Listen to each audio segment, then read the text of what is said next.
My name is Blanken, and I will present to you our study on coronary flow assessments with accelerated 4D flow MRI.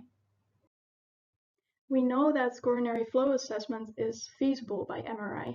It has been done using 2D flow MRI. But the main drawback of 2D flow MRI is that it requires prior knowledge of the desired measurement location to be able to plan the imaging slice correctly. Now that's where 4D flow MRI comes in. With 4D flow MRI, you can image a volume and select a specific slice afterwards, or even multiple slices.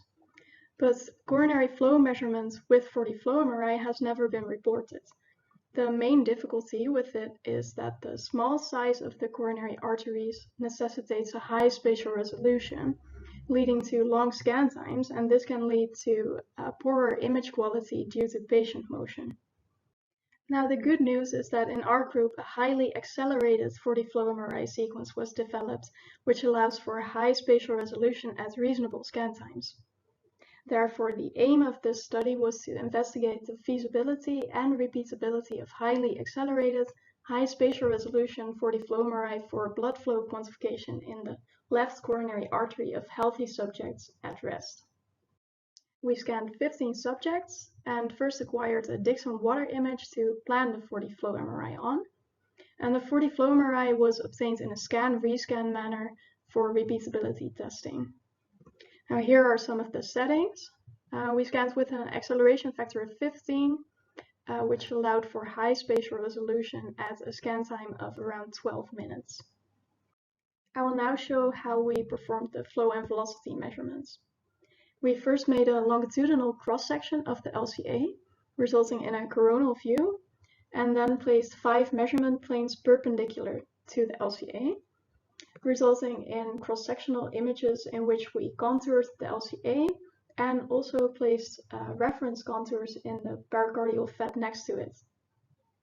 Here is an example of streamlines that were reconstructed from the measurements.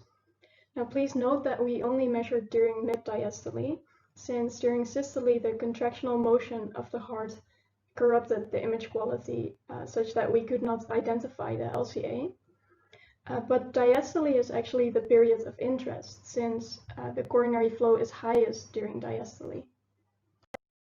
Here is an overview of the results, averaged over the subjects.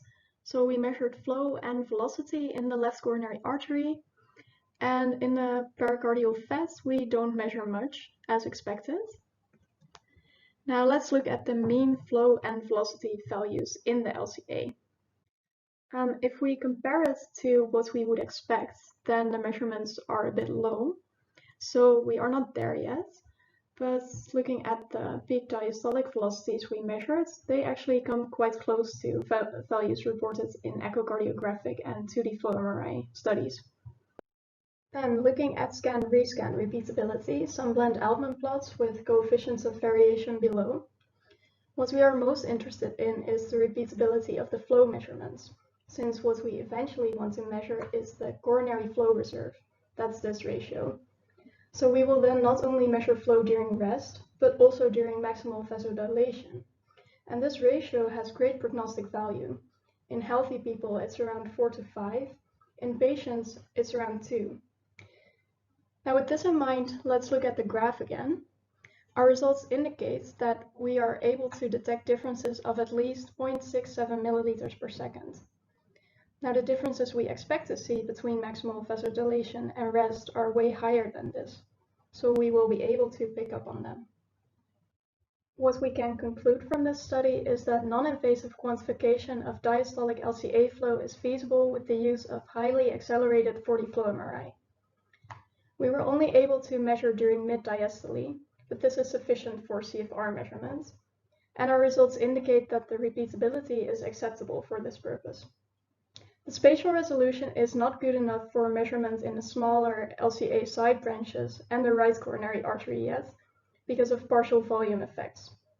And eventually, the flow should also be quantified during vasodilation, which might be more difficult due to a higher heart rate and more breathing motion. On the other hand, higher velocities and a larger luminal area might compensate for these difficulties. All in all, we took a first step towards non-invasive 4D flow MRI-based CFR assessment. With that, I'd like to thank you for your attention.